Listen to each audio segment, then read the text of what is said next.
Welcome to Pushback. I'm Aaron Mate. There have been a number of big developments in the Russiagate saga, from the indictment of Clinton campaign attorney Michael Sussman for allegedly lying to the FBI, to the return of Christopher Steele speaking out in his first public comments defending his so-called dossier, including the P tape. And today, do you still believe that that tape exists? I think it probably does, but I wouldn't put 100% certainty on it. So you stand by the dossier? I stand by the work we did, the sources that we had, and the professionalism which we applied to it.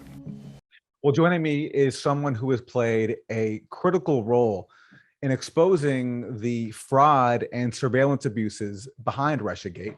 Kash Patel is an attorney and former government official, served in the Obama-era Justice Department, and then served in several senior roles under the Trump administration, and served as a senior staffer on the House Intelligence Committee, where he helped uncover the FBI surveillance abuses in relying on the Steele dossier. Kash Patel, welcome back to Pushback. Hey, Aaron, thanks so much for having me back. Really great to be with you, and glad you're still covering these subjects with such great scrutiny. Thank you for coming back. So I wanted to first get your response to Christopher Steele making his first public comments since this whole scandal began. He stands by his work, he says. I'm just curious what your reaction was when you heard that. Well, I mean, I laughed a lot harder and a lot louder for a lot longer. My response to that is he's basically taken the same approach as the James Comeys and Annie McCabe's of the world, Lisa Page, Peter Strzok, and the list goes on, that basically they could never do any wrong. They can't even do any wrong when it's proven that their actions were not only corrupt and fraudulent, but intentionally done so in that manner. And it wasn't proven by cheap rhetoric. It was proven by the FBI's own documentation, the DOJ's own documentation, which we had to fight for when we were on House Intel when I was running the Russiagate investigation. And that's why they didn't want to turn it over. And Christopher Steele, no surprise, taking a page right out of James Comey's playbook to say, never admit you're wrong, you're always right. And when you have a willing media, at least half of them who are permitting you to have a national platform, like George Stephanopoulos, who was a senior Clinton advisor. So his bias during the program should have been on a banner the entire time, but let's put that aside. And he allows Christopher Steele, the world's biggest fraud, to come on a global stage and say, I was right, and doesn't challenge him with any actual questions of fact. So I think most people see what he is for what he is. It took us 4 or 5 years to prove it, but I think there's probably still some work left. Indeed. It wasn't until late 2017 that the public found out that the Clinton campaign was funding the Steele dossier. Mm-hmm. And I think for some people that was a turning point, although the narrative, the Trump-Russia collusion narrative, lasted a whole lot longer. How hard was that for you to find out? Was this something that was easily discoverable, or how did you go about discovering who was really behind the Steele dossier? I mean, the strategy behind it was something you learned, as a former federal public defender and a former national security prosecutor, federal prosecutor for, over a decade. You kind of learn on fraud cases, on cases where FISAs are used, where I use FISAs to surveil terrorism suspects around the world and bring terrorism prosecutions. I was very familiar with it and also the intel community with my first rotation in DOD coming under the Obama administration doing global targeting. So I basically had the background for it, and the roadmap, the strategy overall is pretty simple. I told Devin Nunes, who was chairing the House Intel Committee at the time, I said, look, the simplest way to get to the bottom of this is follow the money. Somebody paid for it. There's going to be bank records. There's no way this was done without large volumes of money moving. So I kind of chased it as a large scale fraud / conspiracy. And then the other thing was I said, look, we got a FISA, which is just a fancy word for search warrant, that's based on a questionable source. Let's look at the source's credibility. So those were the kind of two main lanes I sort of drew out for our committee then. There was one thing that Christopher Steele said in his documentary that I found confusing. I mean, just putting aside just how ridiculous it is that he's still defending his work. But one thing he said that actually I thought was substantively interesting. Okay. So George Stephanopoulos asked him what he was tasked with doing by Glenn Simpson. And Glenn Simpson is the co-founder of Fusion GPS, this private intelligence firm working for the Clinton, hired by the Clinton campaign in April 2016. Mhm. So George Stephanopoulos asked Steele what he was tasked to do, and Steele said he was tasked to do two things. In the spring of 2016, he approached you with a job. What exactly did he ask you to look into? Two things, really. One was what the Russians were doing in terms of potential interference in the campaign, and two, what the links were between Trump and the Trump campaign in Russia. Steele's someone who had already investigated and found evidence of Russian involvement in European elections. So when someone comes to you and says Russia might be interfering in the American elections and wants your help, it's not coming as a complete surprise. Not at all, really. Essentially, we'd seen this kind of, almost this virus coming from the east through Eastern Europe into Western Europe and then landing on your shores, sadly for yourselves. And I found that confusing because I've never heard it said before that Steele was tasked with looking at not just Trump-Russia ties. I mean, we knew that that was his mission, but also he says into looking at Russian interference in the election. And the reason I find that all the more curious, aside from the fact that that's never been said before that that was his mission, is that at that point, we're talking like early, mid-April 2016, Russian interference in the election isn't a thing yet. It's not a public narrative. It's only at the end of the month that the DNC reportedly discovers that it's got some hackers inside its system, and that's when they hire CrowdStrike, which I'm going to ask you about shortly. But I'm wondering, have you heard that before, that Christopher Steele was tasked with investigating both potential Trump-Russia ties and this alleged Russian interference in the election, which wasn't even a public talking point yet? No, that's a great distinction that almost no one picked up on, and it's no surprise that you picked up on it, though, the way you pay attention to these details. I think what they're trying to do is work backwards here, backpedal, basically. Christopher Steele is counting on people to forget the timeline of when Russian interference and all those investigations actually occurred. And what he's doing is he's using his current platform to say, oh, you know, I was hired just on the Russian interference angle. And also, you know, even though my other angle is totally disproven, I'm just going to rest my laurels on Russian interference because everyone knows Russia interfered with the election, and he's trying to get credit for actually proving Russian interference, which he had nothing to do with. He didn't do that investigation. As far as I know, he wasn't charged with that investigation. We couldn't find any documentation saying that was his goal. As an FBI source, it certainly was not. His goal and his written agreements with the FBI were to infiltrate the Trump campaign and see if the Trump campaign individuals had any ties to Russian government officials or Russian companies and the like. So I think this is a conflation by Christopher Steele, basically saying, well, everybody believes in the Russian interference narrative, so let me hop on that bandwagon and try to bury the lead, which is Christopher Steele, was shown to be a total fraud, not just by the House Intel Committee or the Inspector General or the Senate Intel Committee, but by courts of law in Britain. And those suits are now transferring over to America, and he's being sued on multiple fronts in America. And I'm sure those judgments are going to come soon. All right, so this brings me to Michael Sussman. He is the Clinton campaign attorney with Perkins Coie, recently indicted by John Durham for allegedly lying to the FBI. And he's accused of lying to the FBI while pushing a scam, this trying to suggest that there's a covert communications channel between the Trump organization, or really a Trump organization affiliated marketing server, and Russia's Alpha Bank. And he presents to the FBI some technical data and some white papers, basically trying to make the case that this was a secret channel between Trump and Russia. This meeting with the FBI between Sussman and Jim Baker happens in September 2016. And John Durham, the special counsel, accuses Sussman of concealing the fact that Sussman was working on behalf of the Clinton campaign. He was billing for his time while working on this project, and he was consulting heavily with the Clinton campaign. And also, he was consulting or coordinating with Fusion GPS, the contractor that had been hired to do the Steele dossier, the fabricated claims of Trump-Russia collusion and blackmail.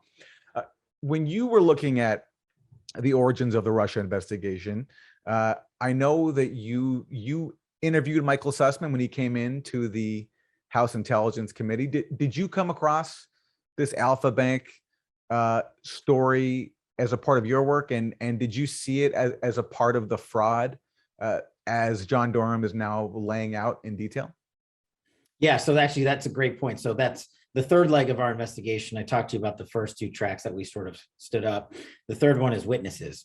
Witnesses are individuals who you think have information that is relevant to your investigation. We had 60 some witnesses that we identified and interrogated under oath in the format of a deposition that I took at the House Intelligence Committee. Michael Sussman was one of them. We did private citizens, we did the Attorney General, the heads of the FBI, things like that, the heads of the IC, because they had relevant information. So what we had been able to piece together then was that, Perkins Coie had received tens of millions of dollars from the DNC and Hillary campaign. They had used that money to hire Fusion GPS, and Fusion GPS paid Christopher Steele six-figure amounts of money to investigate Russian matters, while concurrently paying Nellie Orr, the wife of one of the most senior attorneys at DOJ, $50,000 to do the same thing. But we'll just put that aside because she never actually came in to be interrogated. But during the Sussman interview, we knew ahead of time that Michael Sussman at Perkins Coie was working for the DNC and the Hillary campaign. So if you look at the John Durham indictment of Michael Sussman, it actually quotes pieces of that interrogation, the question and answer, that questions that I asked and answers that Sussman gave. We knew he was working for a client. We knew at the time the client was Hillary and DNC, but if you look at the answers, it's very clear. And I wanted to lock him in on this to say, you didn't go there on your own free will and as a good Samaritan. You went there because you're getting paid millions of dollars to do this research, or conjure up this research, I should say. So fast forward 4 years later, when John Durham alleges that Sussman lied to the FBI, I think it's not an allegation. I know that's what indictments are, but in terms of evidence, he's caught flat-footed. Michael Sussman lied to the head counsel of the FBI by saying he went in there with that Russia Alpha Bank server information on his own as a good Samaritan. The bank records are listed in the indictment. As I said before, follow the money, millions of dollars. We got Sussman under oath saying he was there for a client, very specific client. Of course, he hid behind attorney-client privilege and wouldn't tell us which client. So he either lied to Congress in 2017 or he lied to the FBI, but he can't have not lied to both. And then the Alpha Bank Russia server stuff, we could talk about that, but yeah, it was a part of our investigation. Many branches of this investigation, but it was not one of our major focuses, but definitely something we concentrated on when it came to the likes of Sussman, because he was pushing this information to government organizations. And we were trying to get to the bottom of why is this political operative pushing information we felt was false to the FBI and other government organizations. That was a really big concern, especially if we did find a connection to the information that was false and ultimately to the Crossfire Hurricane investigation. Now, Durham hasn't formally claimed this yet, but I think he's hinted at it. And I've seen certainly indications of this in media reports that basically that this Alpha Bank thing is not just another Trump-Russia conspiracy theory, that actually there's some deliberate fabrication involved here, including even fabricating technical data to make it look as if there's some kind of web traffic between the Trump organization and Alpha Bank. Do you have any comments on that? Do you have any sense of whether that is a fair suspicion, that this wasn't just a case of someone inventing a conspiracy theory, but actually fabricating data, web data, to make it look as if the conspiracy theory is valid? Yeah, and he wouldn't be the first one to fabricate data. Durham's first indictment in Kleinsmith is basically another individual who fabricated data. But turning to your question here on, is this if you look at John Durham's 27-page indictment, which is stunning, because as a former federal prosecutor, I've charged people with lying to the FBI or lying to law enforcement. That's a 2-page indictment, 3 max. What you do in rare instances is you issue this thing called a speaking indictment, which is what John Durham's indictment is. It's 27 pages because what he's doing is he's using his only means of communicating to the public. As you know, John Durham doesn't leak and we can't find out anything he's doing, but an indictment is public.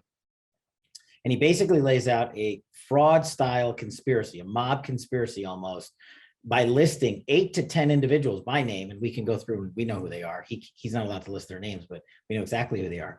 not only is he scrutinizing the conduct of the defendant, Sussman, but he's scrutinizing the conduct of the likes of Fusion GPS, Mark Elias, Sussman's co-founder or partner over at Perkins Coie, Glenn Simpson over at Fusion GPS, and others. The others are, directly to your question, these research guys that put together the white paper for Michael Sussman. And if you look at the indictment itself, John Durham puts in the indictment that the underlying researchers not only had questions about the veracity of what Michael Sussman was asking them to do and paying them to do, but actually flat out said that Sussman was wrong in presenting any information to the contrary would almost be a lie. And that's spelled out in the Durham investigation. And he's not going to speculate that in an indictment unless he's already proven it. That's what you put in indictments, things you have proven behind the scenes, but just haven't made public yet. So I think he's more than alleging it. I think he's proven it with his investigation. And that's why you also haven't heard much commentary from the head honchos of this fraud, like McCabe and Comey and Strzok and Lisa Page and Clapper and Brennan. They were off on their big CNN contracts, but as of late, you haven't heard much from them. And that's usually what happens when you issue an indictment that worries people. So my question is, and this is an issue I explore in my newest article for Real Clear Investigations, is whether the company CrowdStrike was a part of this fabricated narrative. CrowdStrike is the firm that first went public with the claim that Russian hackers had stolen data from the DNC. And it turns out that CrowdStrike was hired by none other than Michael Sussman, the recently indicted Clinton campaign lawyer. And as what I detail in my article, Michael Sussman played a critical role, not just in hiring CrowdStrike, but in bringing their allegations to the FBI and in managing the flow of information from CrowdStrike to the FBI. The FBI relied on CrowdStrike's forensics to investigate the DNC servers. They didn't do their own independent investigation. And CrowdStrike submitted these redacted reports that Michael Sussman personally had a hand in redacting. So I'm wondering, given that Michael Sussman is, according to this indictment, is involved in some kind of Russia fraud, and not just the Alpha Bank one, but also his firm, Perkins Coie, hired, of course, Fusion GPS, which put out the Steele dossier, another fraud. I'm wondering if that raises any new questions for you about CrowdStrike's role in all this. Yeah, and that was an awesome article that not many people followed that line of effort closely enough, I think, and I'm glad you did, because CrowdStrike is one of the biggest culprits of the Russia fraud itself, dating back to James Comey. And remember, Sean Henry is like a James Comey acolyte from his time at the FBI. And he's the CrowdStrike funder. It might be Sean Henry. I can't remember his exact name. Yeah, Sean Henry, yeah. He's the guy who created CrowdStrike, then got millions and millions of dollars in contracts from the DNC Hillary campaign and FBI to do cybersecurity related work. And you're right. The thing that put us off about CrowdStrike was the fact that they served as the referee to the whole investigation regarding how the DNC server and if it was ever hacked by the Russian government. For some reason, for the only time in FBI's history that I can think of, having worked with them for almost 15 years, is they allowed an outside non-government entity to referee, that is to go in and seize the servers of a target of an investigation and let a third party, CrowdStrike, referee what the FBI could and could not have access to, and then what the FBI could and could not exploit.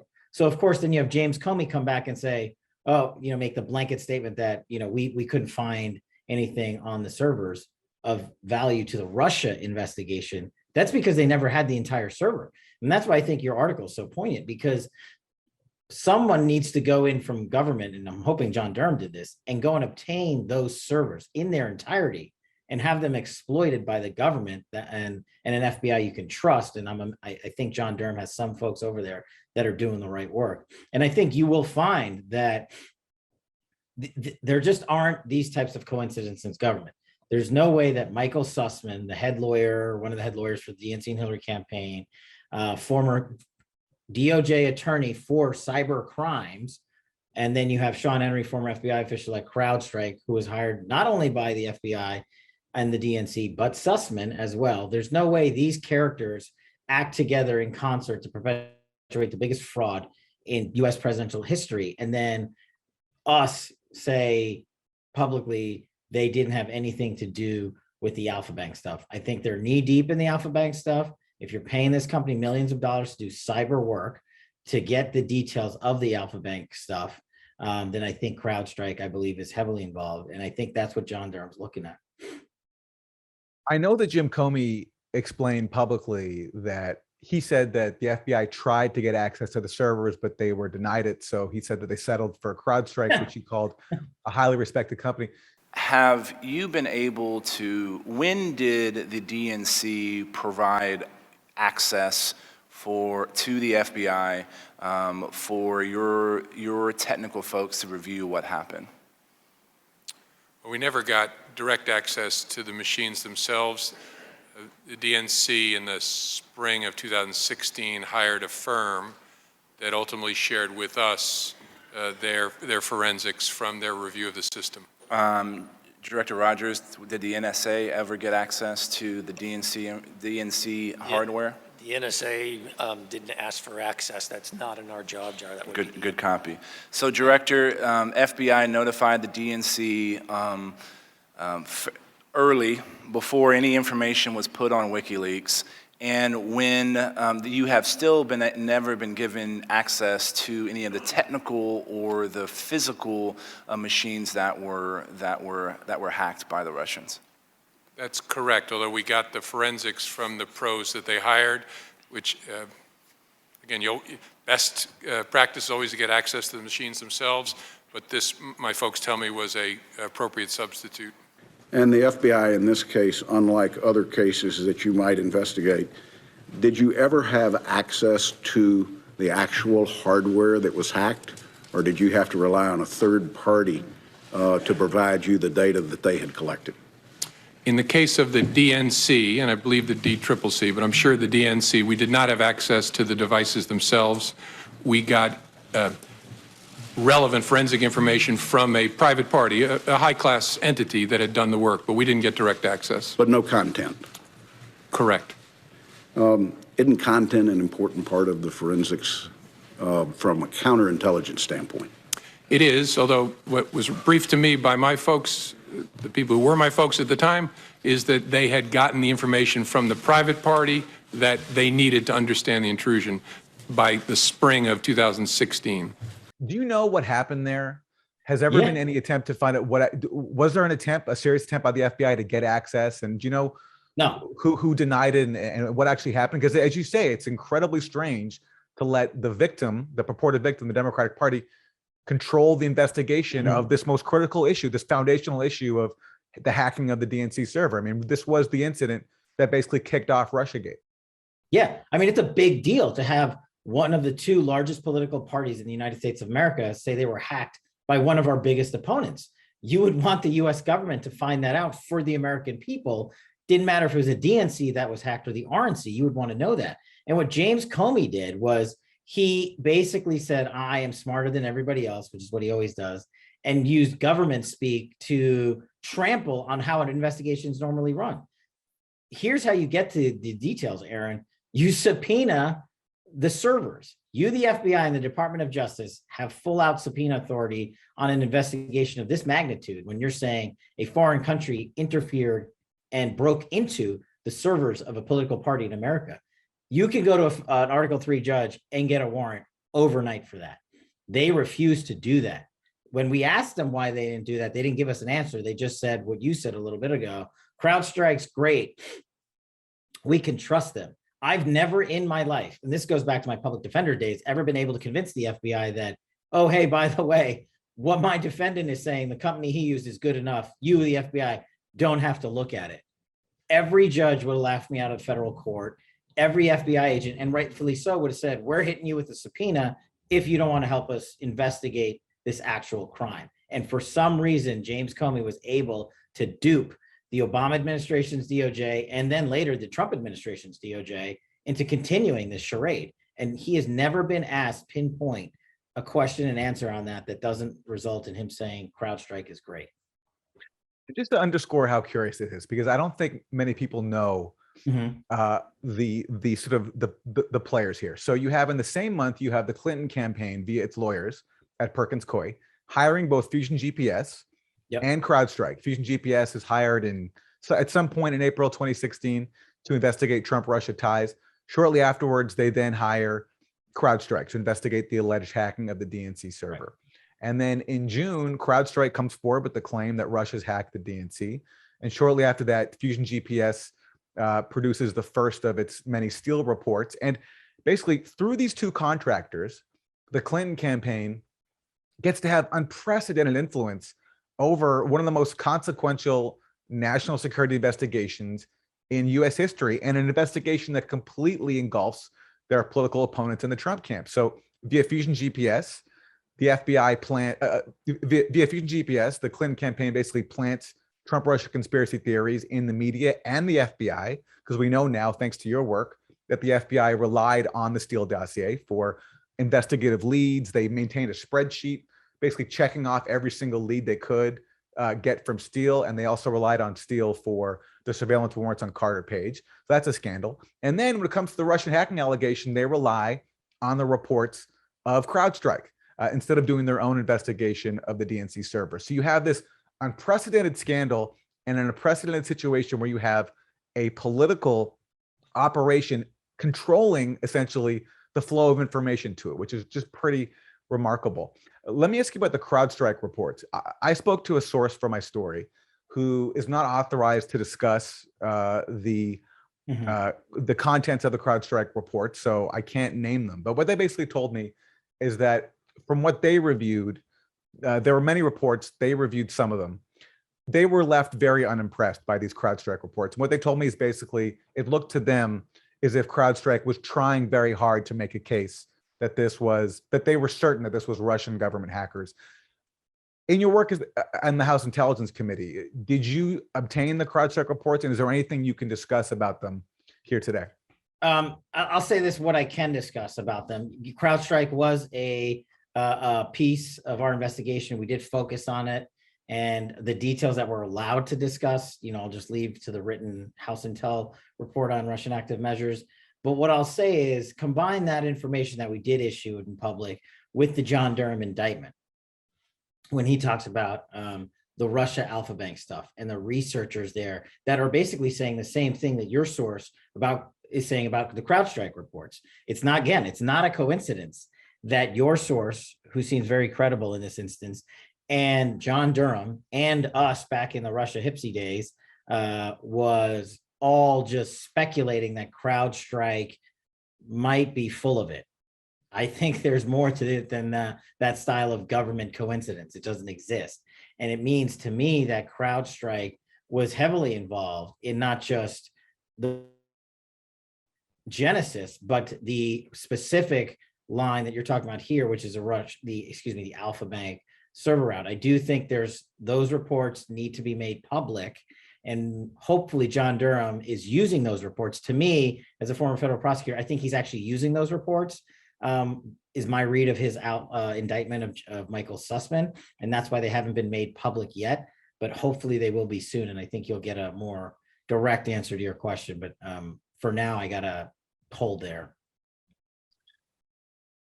Anything more about the Michael Sussman indictment that you think is that people should be thinking about as the John Durham investigation unfolds? Yeah, I think you need to take not only the John Durham investigation, but go ahead and take the Mueller investigation, right? If one special counsel is allowed to charge the people with lying to Congress, why isn't John Durham? John Durham, I get charged Michael Sussman with lying to the FBI. But what about the guys that lied to me under oath to Congress when I took their deposition? What about them? I believe Glenn Simpson and Fusion GPS committed a federal offense by lying to Congress. I believe other individuals such as Andy McCabe, Peter Strzok, James Comey, Clapper, Brennan, all can be looked at for the same type of conduct that Mueller indicted so many people on, lying to Congress. It's the same statute and the same offense, basically, as lying to law enforcement of the FBI. You just change who you lied to. But it's still a federal offense, punishable by long time in prison. And these types of people need to be held accountable. This is why I have hope in John Durham, because he was willing to bring this investigation, which is really hard to do. You're going after the Democratic Party's top political lawyer. It's just unheard of. And the fact that he broke that one as his major indictment leads me to believe he's looking at the others. And or at least I hope he is. So earlier this year, an article came out about you in the Washington Post by David Ignatius. It's a lengthy profile of you, and he spoke to several sources in the government who were critical of you. But that top headline was this. It said that you are facing possible Department of Justice investigation for, quote, possible improper disclosure of classified information. And what Ignatius revealed was that a complaint was made by members of an unnamed intelligence agency about you. He didn't say, though, whether there was an actual investigation going on. He hinted at it, but he didn't outright say it. And when I asked him to clarify, he basically wouldn't. He said he wouldn't confirm that there was an actual active investigation. So I think he was only suggesting it. And when I've tried to FOIA to get a Freedom of Information Act request for the details of this, I've been denied. So it's unclear whether there's an actual investigation of you. Have you heard anything about this yet? Do you know if there's anything active against you right now?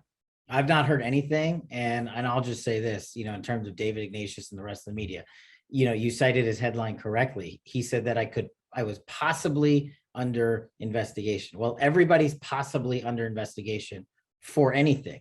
What he wanted to do, and what the mainstream media has done continuously and made it very personal against me, is to allow people to quickly read headlines and regurgitate them. And what that translates into in 3 seconds is Kash Patel is under investigation. And that's what so many millions of readers read from that article. So many other media outlets picked up and quoted and cited David Ignatius to say Kash Patel is under investigation. But David Ignatius knew, even through his source network, that he couldn't verify that, because when it comes to classified information, I've always handled that with the utmost care. I was in for 16 years. We could have easily went to the media and leaked, like so many in government did, to prove a false narrative, be it in the IC, be it in DOD, be it at DOJ and FBI, when they were coming after us to try to stand up and counter our actual righteous investigation. So I've been on the receiving end of these personal attacks. It doesn't surprise me. It's unfortunate because it does take a toll on people's personal lives, especially when they start coming after people's families. And this door that Ignatius opens further allows them to do that with even greater disregard for any human being. I will say one thing I found interesting about this article is that it was a rare admission in the corporate media, in the outlets that have pushed Russiagate and bought into so much of the propaganda. It was a rare admission that you were right. Let me read it to you. It says this: Kash Patel sometimes hit pay dirt. He was the main author of a January 2018 House Intelligence Committee report recounting abuses by the FBI in its application for electronic surveillance of former Trump campaign aide Carter Page. Though Democrats at the time were reluctant to agree, facts that emerged later showed serious abuses in the Page investigation, and a former FBI lawyer, Kevin Kleinsmith, pleaded guilty last year to falsifying information that was used to apply for warrants from the Foreign Intelligence Surveillance Court. So that's David Ignatius, a rare admission, I think, Kash, in the Washington Post, that you were right when it comes to the Nunes memo and the abuses directed at Carter Page. I mean, I guess you can only run away from the actual facts for so long. We knew we were right because we were using the facts that were provided to us from DOJ and the FBI, and sworn testimony like Andy McCabe, when he told us under oath, if there was no Steele dossier, there would not have been a FISA application approved, period. And that was also in our memo, and we got scrutinized to it, and we couldn't declassify the actual testimony of Andy McCabe for some time. But those things all came out, showed us to be truthful and accurate. And when it comes, so David Ignatius, I guess, had to put that in there, probably to, his discouragement. And then, but he got his headline. that I was possibly under investigation for, dealing classified information. And I'll just say, look, I've always followed the law when it comes to not just classified information, but everything as a federal prosecutor, federal defender, and as former senior government official in the intelligence community and DOD. I don't leak classified information. That's not, it hurts our national security every single time that you do that. And I could leak classified information and people probably would never hear about it just to, get some personal gain out of it in the media. But I don't care about what these people write about me. I care about the job and the mission, and I always put that first. One thing that Ignatius does write about, and you and I discussed this in our last interview earlier this year, is that you did try to formally declassify information, critical information that could help the public understand the origins of the Trump-Russia investigation. And Ignatius reports that you basically faced heavy pushback from Gina Haspel, who was then head of the CIA, from Paul Nakasone, who was then head of the NSA. And also he reports that Attorney General William Barr, who has this public image in the media basically doing Trump's bidding at every turn, that William Barr actually sided with them and he opposed declassification of key Russia investigation materials as well. Is there anything you can tell us about that? Yeah, look, when it comes to and you bring up a great point, there's a legal and lawful way to declassify documents and information for the American public, who are our ultimate clients. I mean, those are who we sign up to serve for, not ourselves. I mean, James Comey signs up to serve himself, and so does McCabe and those clowns, Adam Schiff. But there's a path created by law to declassify documents, and you can do so safely. We did it during the entire Russiagate investigation and the Nunes memo, if you recall the Bruce Orr 302s, great portions of the FISA applications themselves, some of the underlying documents. Every time we went to declassify this through the correct process, we would get hit with the senseless epithet, oh, you're going to endanger national security and sources are going to die. Well, we didn't endanger any national security and no source died through our declassification. So when we faced headwinds from the likes of Gina Haspel or Bill Barr, it was no surprise. They were taking the knee-jerk government responses, protect your organization from anything that would cast a bad light. That is, they would show your misconduct and your misdeeds. And that's why we had to fight so hard just for DOJ and FBI. So I'll put it to your audience this way. Yes, the information we declassified lawfully showed that the FBI and DOJ acted improperly and with great misconduct. And the American public should know that. They should know the same thing if the CIA or the other intelligence communities were in on it or helped perpetuate this fraud. And that's what we were fighting for. And that's why we faced such stiff headwinds, because the heads of those agencies, while they were heading them, didn't want to be embarrassed under their watch. And we tried. We showed that it's possible. This administration can do it. I know they won't. This Congress can do it. I know they won't. But there's still, I would say, Aaron, 30 to 40% of documentation that I wish I'd gotten out that would inform the American public in a safe manner that has not yet been released. And one thing I forgot to ask you about with CrowdStrike was this bombshell admission under questioning by your committee by Sean Henry, the CEO of CrowdStrike, in December 2017, where he admitted that CrowdStrike, despite publicly accusing Russia of hacking the DNC servers, that CrowdStrike, in fact, had no concrete evidence that these alleged Russian hackers actually exfiltrated anything from the servers. And one of the things I point out in my article is that, read retrospectively, it appears as if U.S. government intelligence reports reflect that evidentiary uncertainty, because the Mueller report and a joint FBI DHS report use qualifiers like Russian hackers appear to have exfiltrated data, which I think reflects that uncertainty. Is that a fair way, you think, to read those reports? The use of those qualifiers indicates or it reflects the evidentiary uncertainty that CrowdStrike admitted to in this buried testimony? I think you're spot on. And buried testimony is exactly what it is, because most of the public had moved on and most of the media had moved on from ever covering this, if they were even covering it before. But it hits it right on the head. CrowdStrike itself, the company that was hired by the FBI, the DNC, and so many others to do this work, they themselves, under their leadership, under testimony, admit that they could not answer the question they were hired to answer. And so it forced the other government agencies to come out with statements that you said, because the other government agencies were relying on CrowdStrike.